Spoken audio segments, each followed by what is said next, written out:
మన minds institute mentorship ప్రోగ్రామ్‌లో join అవ్వడం వల్ల లాభాలేంటంటే, టాప్ ర్యాంకర్స్‌తో క్లాసెస్ ఇవ్వడం గానీ, డైలీ టెస్ట్‌లు అంటే మీకు డైలీ టెస్ట్ రాయడం వల్ల ఎంతో ఉపయోగం ఉంటుంది. దాంతో పాటు టాప్ ర్యాంకర్స్‌తో సలహాలు, సూచనలు, అసలు మీ డౌట్స్, సందేహాలు ఏమన్నా ఉన్నాయా?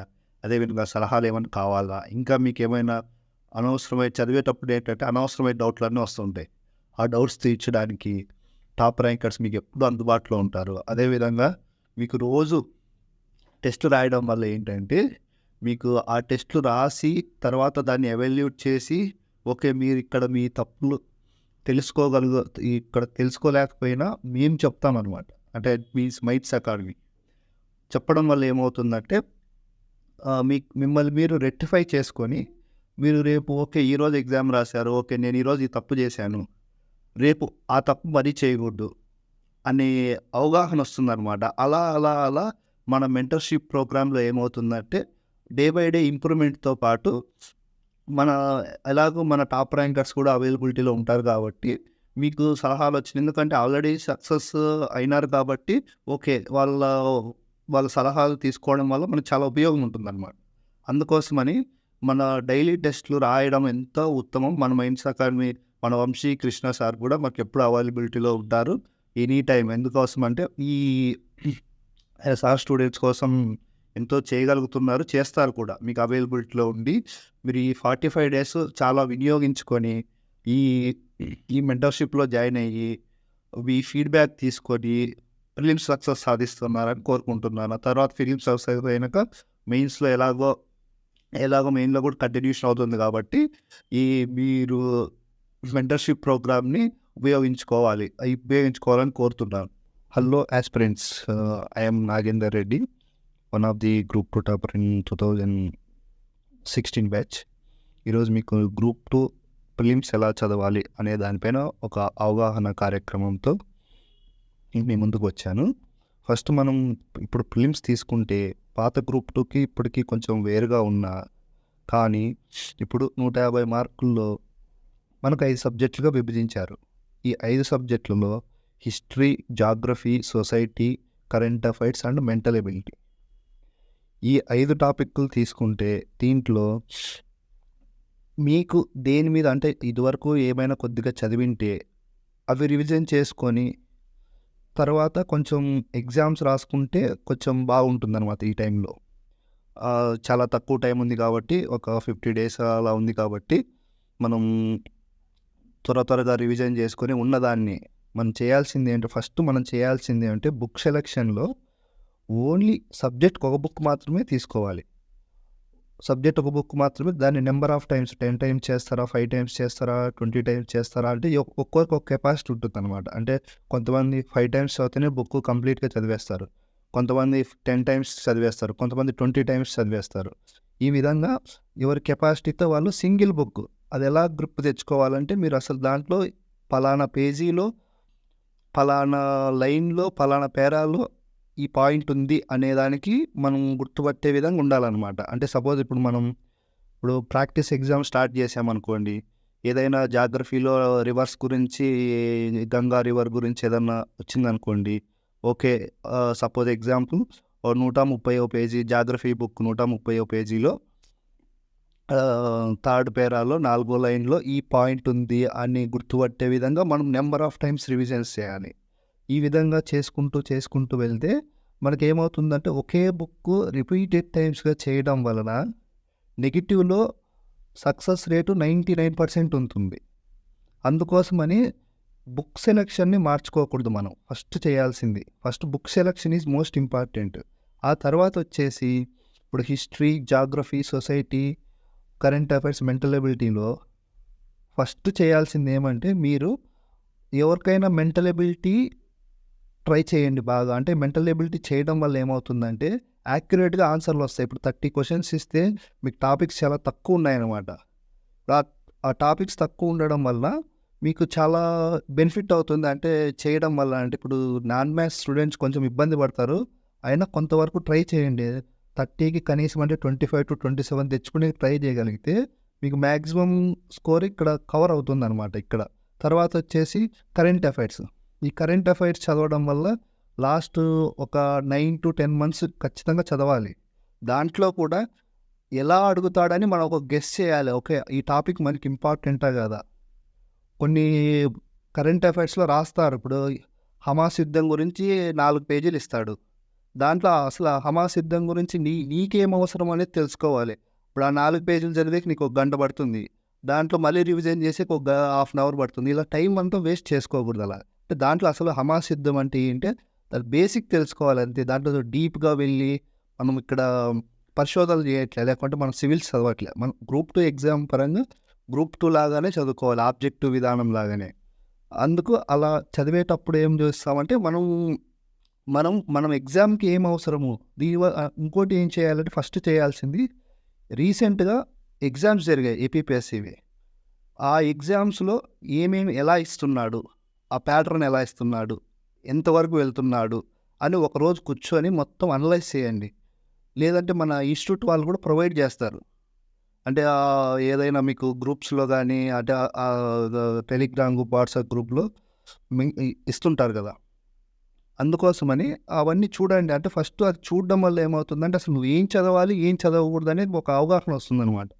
తర్వాత వచ్చేసి మనం చేయాల్సింది ఏంటంటే, ఇప్పుడు కరెంట్ అఫైర్స్, మెంటల్ ఎబిలిటీ మీద కొంచెం ఫోకస్ పెట్టండి. ఎందుకంటే కరెంట్ అఫైర్స్ అనేవి చదవడం వల్ల ఇంట్రెస్టింగ్‌గా ఉంటుంది. ప్లస్ మనకు స్కోర్ రావడానికి కూడా అవకాశం ఉంటుంది. కానీ దాంట్లో ఏం చదవాలి, ఏం చదవకూడదు అనేది మీరు ప్రీవియస్ ఇయర్ పేపర్లు చూస్తే మీకు అర్థమవుతుంది. లాస్ట్ 2-3 ఇయర్స్ పేపర్స్ చూడండి. అసలు ఏమిస్తున్నాడు. మెంటల్ ఎబిలిటీ కూడా అంతే. అసలు ఏమేం టాపిక్‌లో ఆ డెప్త్ ఎంత పోతున్నాడు. అంటే ఇప్పుడు ఎస్ఎస్‌సి లాగానో, లేకపోతే ఆ లెవెల్‌కి వెళ్తున్నాడా, లేకోకుంటే మన group 2 state level exams constable, SI range వెళ్తున్నాడా, లేకుంటే అంతకన్నా సింపుల్‌గా ఇస్తున్నాడా అని తెలుసుకోగలిగామనుకోండి, మీకు ఆటోమేటిక్‌గా అర్థమైపోతుంది. ఓకే, మనం ఈ రేంజ్ వరకు చాలు. మనం 30 ఇస్తే ఈ రేంజ్ వరకు చేయగలిగితే మనం 25 వరకు చేయగలము. లేకపోతే 28, లేకపోతే కొంతమంది అవుట్ ఆఫ్ చేసేవాళ్ళు కూడా ఉంటారు. ఇంకా కొంతమంది ఎస్ఐ కానిస్టేబుల్ అభ్యర్థులైతే వాళ్ళు ఈజీగా చేయగలుగుతారు. అంటే ఎందుకంటే వాళ్ళు డైలీ అర్థమెటిక్ రీజనింగ్ ప్రాక్టీస్ చేస్తుంటారు కాబట్టి వాళ్ళు స్కోర్ చేయడానికి ఎక్కువ అవకాశం ఉంటుంది. తర్వాత సొసైటీ కూడా అంతే. సొసైటీ కొంచెం సిలబస్ తక్కువ ఉంటుంది. సొసైటీలో టాపిక్స్ అన్నీ రిలవెంట్‌గా ఉంటాయి. అంటే మనకు ఇప్పుడు ఈ సొసైటీలో మనం తీసుకుంటే కొన్ని పాలిటీలో కవర్ అవుతాయి. అంటే మహిళల గురించి కానీ, లేకపోతే కొన్ని ఇండియన్ హిస్టరీలో కవర్ అవుతాయి. జైనిజం, బౌద్ధిజం, మతం గురించి వచ్చినప్పుడు, లేకుంటే మతతత్వం కానీ ఇలా. అంతేకాకుండా ఇంకా జాగ్రఫీ పరంగా తీసుకుంటే ఏపీ జాగ్రఫీ కూడా చదవండి. ఏపీ జాగ్రఫీ చాలా ఈజీగా ఉంటుంది. అంటే చాలా తక్కువ సిలబస్ ఉంటుంది. కొంచెం ఈజీగా కూడా ఉంటుంది. ఇండియన్ జాగ్రఫీ వచ్చేసరికి రివర్ సిస్టమ్, హిమాలయాలు ఇవన్నీ చూసుకోండి. అదేవిధంగా చేయాల్సింది ఏంటంటే, ప్రీవియస్ పేపర్లు అనేది చాలా మోస్ట్ ఇంపార్టెంట్ అవుతుంది. మీకు ప్రీవియస్ ఇయర్లు చేయండి. దాంతోపాటు డైలీ ఎగ్జామ్ ప్రాక్టీస్ అనేది కూడా మోస్ట్ ఇంపార్టెంట్ అవుతుందన్నమాట. ప్రాక్టీస్ చేయడం వల్ల ఏమవుతుందంటే అసలు నువ్వు ఏం చదువుతున్నావు, అసలు మనం చదివే విధానంలో ఎక్కడైనా లోపం ఉందా అని తెలుసుకోవచ్చు. తర్వాత నీ ఫీడ్బ్యాక్ కూడా తీసుకోవచ్చు అనమాట. ఓకే, మనం ఇక్కడ వీక్ అవుతున్నాము. మనం ఒక టాపిక్ చదివింటాం, కానీ ఏమవుతుందంటే దాంట్లో క్వశ్చన్ అడిగే విధానం వేరుగా ఉంటుంది. మొత్తం చదువుతాం కానీ మనం ఆన్సర్ పెట్టలేము. అది ఎప్పుడు వస్తుందంటే మనం ప్రాక్టీస్ ఎగ్జామ్స్ రాయడం వల్ల మోస్ట్లీ మన తప్పుల్ని మనం రోజు రోజుకు రెక్టిఫై చేసుకుంటా మన యాక్యురసీ, నెగిటివ్లో మెయిన్ కావాల్సింది అంటే యాక్యురసీ కావాలి. ఆ యాక్యురసీ కోసం మనం ఖచ్చితంగా నెగిటివ్ ఎలిమినేట్ చేసుకోవాలంటే, నెగిటివ్లో స్కోర్ గెయిన్ చేయాలంటే ప్రాక్టీస్ మోస్ట్ ఇంపార్టెంట్ అవుతుందన్నమాట. అదేవిధంగా ఇండియన్ హిస్టరీ కూడా అంతే. ఇండియన్ హిస్టరీలో మోడర్న్ హిస్టరీ కొంచెం అంటే ఈజీగా ఉంటుంది. అంటే మోడర్న్ హిస్టరీ ఫస్ట్ బాగా చదువుకోండి. మోడర్న్ హిస్టరీ చదవడం వల్ల ఏమవుతుందంటే కొంచెం ఇంట్రెస్టింగ్గా ఉంటుంది. మనకు తెలిసిన మనుషులే, లేకుంటే తెలిసిన వస్తుంటారనమాట. అంటే మనకు అందువల్ల దాంతోపాటు ఏంటంటే మనం ఈ 5 టాపిక్‌ల్లో మనకు మ్యాక్సిమం ఇప్పుడు 150కి స్కోర్ అయితే మనకు 70-80 మధ్యలో అవకాశం ఉంటుందన్నమాట. అంటే కట్ ఆఫ్‌కి. అంటే మోస్ట్లీ 897 అంటే 900 పోస్టులు 50 పర్ 50 ప్రకారం తీస్తే 45,000 మంది దాకా తీస్తారు. అందుకోసమని మనం ఎంత చదవాలో మనం క్వాలిఫై అయ్యేది చదివితే చాలు. మనం ఇక్కడ ఎక్కడో మనకు 150కి 150, 120, 100 అవసరం లేదు. మనం క్వాలిఫై కావాలి. క్వాలిఫై కావాలంటే ఎంత చదవాలి? ఆ క్వాలిఫై ఎందుకంటే మనము ఇప్పుడే 100% ఎఫర్ట్స్ 120, 130 ఇక్కడ తెచ్చుకున్నా గానీ, మనకు క్వాలిఫై మాత్రమే అవసరం. ఇవన్నీ మనకు మెయిన్స్‌లో అవసరం రావనమాట. అందుకోసమని ఒకవేళ మీరు 100% క్వాలిఫై అయితాము అనుకున్నారనుకో, ఈ పాటికి అసలు నాకు అసలు ప్రిలిమ్స్ అసలు భయం లేదు. నేను అసలు ఎప్పుడు రాసినా అయిపోతాననుకున్నారనుకో, ఇప్పటి నుంచి మీరు జస్ట్ ప్రిలిమ్స్ ప్రాక్టీస్ ఎగ్జాములు రాస్తూ రోజుకొక హాఫ్ డే మన తప్పుల్ని మనం తెలుసుకోగలగడం గానీ, ఒకే బుక్కుని నంబర్ ఆఫ్ టైమ్స్ ఇంకో విషయం విషయం ఏమంటే, ఈరోజు ఎగ్జామ్ రాసాము. ఆ ఎగ్జామ్‌కి అయిపోయాక ఒక 50 బిట్లు రాసొచ్చామనుకోండి. లేకపోతే 50 బిట్లు రాసాం. ఆ 50 బిట్స్ వచ్చి చూసి ఓకే. నువ్వు 30 పెట్టగలిగావు. ఇంకో 20 బిట్లు పెట్టలేకపోయినావు. ఓకే. 20లో 15 నా బుక్‌లోనే ఉన్నాయి. నేనెందుకు పెట్టుకోలేకపోయాను? అది మనం చెక్ జేసుకోవాలి. వచ్చి రివిజన్ జేయాలి. అంటే ఓకే. ఇప్పుడు 40 బిట్టు నా బుక్‌లో హిస్టరీలోనో, పాలిటీలోనో పేజీలో ఉంది. కానీ నేను ఎందుకు పెట్టలేకపోయానంటే నంబర్ ఆఫ్ టైమ్స్ రివిజన్ చేయలేకపోవడం వల్ల. మళ్ళా రివిజన్ జేసుకోవాలి. ఒకటే బుక్‌నే నంబర్ ఆఫ్ టైమ్స్ రివిజన్ జేసుకోవడం వల్ల ఏమవుతుందంటే మనకు యాక్యురసీ పెరుగుతుంది. ప్లస్ సబ్జెక్ట్ మీద క్లారిటీ వస్తుంది. సబ్జెక్ట్ మీద క్లారిటీతో పాటు ఏమవుతుందంటే మనకు కొత్త ఆలోచనలొస్తాయి. ఓకే. అంటే క్వెషన్ ఇలా అంటే బుక్‌లో లేనిది అడిగే విధంగా వచ్చినా కూడా మనం పెట్టగలిగే ఆలోచనలొస్తాయి. అందుకోసమని ఒకటే బుక్‌ని నంబర్ ఆఫ్ టైమ్స్ రివిజన్ జేయాలి.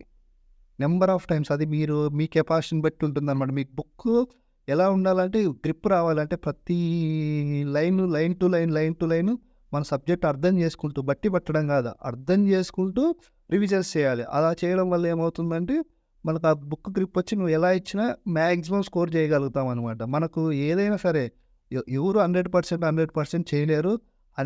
100% మన బుక్‌లో 100% రావు. ఒక 5%, 10% బయట నుంచి వస్తాయి. అవన్నీ మనకు అవసరం లేదు. మన బుక్‌లో ఉండేవి మనం 100% పెట్టగలిగితే 100% సక్సెస్ అనేది మనకొస్తుంది. అందుకోసమని ఇప్పుడు ప్రిలిమ్స్ ఉన్న టైంలోనే కొత్త బుక్స్ ఏవి కొనుక్కోకుండా ఉన్న దానిలోని నంబర్ ఆఫ్ టైమ్స్ రివిజన్ చేసుకుంటూ, ఎగ్జామ్స్ రాసుకుంటూ నువ్వు తెలుసుకోగలిగితే ఈ 45 డేస్‌లో కంపల్సరీగా మనం సక్సెస్ సాధించవచ్చనమాట. అందుకోసమని మీరు డైలీ ఎగ్జామ్స్ రాయండి. మన మైండ్స్ ఇన్‌స్టిట్యూట్ వాళ్ళు డైలీ ఎగ్జామ్స్ కండక్ట్ చేస్తున్నారు. ఫీడ్‌బ్యాక్ ఇస్తున్నారు. ఒక టాపిక్ ఇచ్చి దానిపైన ఏదైనా ఎక్స్‌ప్లనేషన్ ఇస్తున్నారు. మీరు రోజు ఎగ్జామ్స్ రాయడం వల్ల ఏమంటే నిన్ను నువ్వు కొత్తగా అనలైజ్ చేసుకోగలవు. ఓకే. నేను ఈరోజు ఈ టాపిక్ చదివాను. మొత్తం చదివాను. కానీ ఆ టాపిక్‌లో బిట్ ఇలా అడగడం వల్ల నాది పోయింది. అంటే ఓకే. మనం ఇలా కూడా అడుగుతాడు అనే అవగాహన వస్తుందనమాట. అలా ఫీడ్‌బ్యాక్ తీసుకొని నంబర్ ఆఫ్ ఎగ్జామ్స్ ప్రాక్టీస్ చేస్తూ ఉంటే ఆటోమేటిక్‌గా నీకు తెలియకుండానే నీకు నాలెడ్జ్ వచ్చేస్తుంది. నువ్వు ఎగ్జామ్ క్లియర్ కూడా అయిపోతుంది. అందుకోసమని రోజు డైలీ ఎగ్జామ్స్ రాయండి. ఖచ్చితంగా రాయండి. ఎందుకంటే ఇది చాలా కీ రోల్ పాటిస్తది మన ప్రాక్టీస్ అనేది. ఈ ప్రాక్టీస్ ఎగ్జామ్స్ వల్ల మన మైండ్ షార్ప్ అయితది. ముఖ్యంగా టైమ్ మెయింటెనెన్స్ ఏర్పడతదనమాట. ఇప్పుడు అర్థమెటిక్ మెంటల్ ఎబిలిటీ అనేది దాదాపు 30 మార్క్స్ ఉంది. ఆ 30 మార్క్స్ మనం వితిన్ టైమ్‌లో చేయగలగాలి. నువ్వు ఆ టైంలో చేయగలిగితే మాత్రమే మనం ముందుకెళ్ళగలం అనమాట. అందుకోసమని టైమ్ మెయింటెనెన్స్ కోసం ముఖ్యంగా టైమ్ మెయింటెనెన్స్ చాలా కీ రోల్ పాటిస్తదనమాట. మీరు mental ability, current affairs, society ఇవన్నీ అంటే సబ్జెక్ట్‌లో ఇచ్చిన పరంగా సిలబస్‌లో ఇచ్చిన పరంగా మాత్రమే చదవండి. అనవసరమైన టాపిక్‌లు చదివితే ఇప్పుడు ఉన్న టైంలో అనవసరంగా టైం వేస్ట్ అవుతుంది. మనకు జస్ట్ క్వాలిఫైయింగ్ నేచర్ అంటే 70-80 అంటే 50-60% మార్కులే కావాల్సింది. మనకు 100% కూడా అవసరం లేదు. అవి కూడా ఉన్న దాంట్లో నీట్‌గా మన బుక్‌లో చదువుకోగలిగితే ఇంకా యూజ్ ఉంటుంది. అందుకని మన మైండ్స్ ఇన్‌స్టిట్యూట్ వాళ్ళు కూడా కండక్ట్ చేసే ఎగ్జామ్స్ రాయండి. దానివల్ల ఏమవుతుందంటే మనకు రోజు రోజుకి అవగాహన పెరుగుతుందనమాట. అంటే మనం తెలుసుకుంటాం. అదేవిధంగా మన వాళ్ళ ఫ్యాకల్టీ కూడా ఎప్పుడు అందుబాటులో ఉంటారు. ఎప్పుడైనా మెసేజ్ చేయండి. ఏ టైంలో అయినా మీకు హెల్ప్‌ఫుల్‌గా ఉంటారు. మీ మీరు సక్సెస్ సాధించడమే మన మైండ్స్ ఇన్‌స్టిట్యూట్ కావాల్సిన లక్ష్యము. అందుకోసమని మీరు డైలీ ప్రాక్టీస్ ఎగ్జామ్స్ రాసి, మీరు అనలైజ్ చేసుకొని, మీ తప్పులు తెలుసుకొని, మీరు ఎక్కడ మిస్టేక్ చేస్తున్నారో చూసుకొని, ఓకే. ఈ టాపిక్స్ ఏమన్నా కవర్ కాలేదా? నేను ఎక్కడన్నా మిస్ చేస్తున్నానో చూసుకొని చేయగలిగితే మీరు ఖచ్చితంగా కీ రోల్‌లో సక్సెస్ అయిపోతారు. ఓకే. థ్యాంక్ యూ అండి.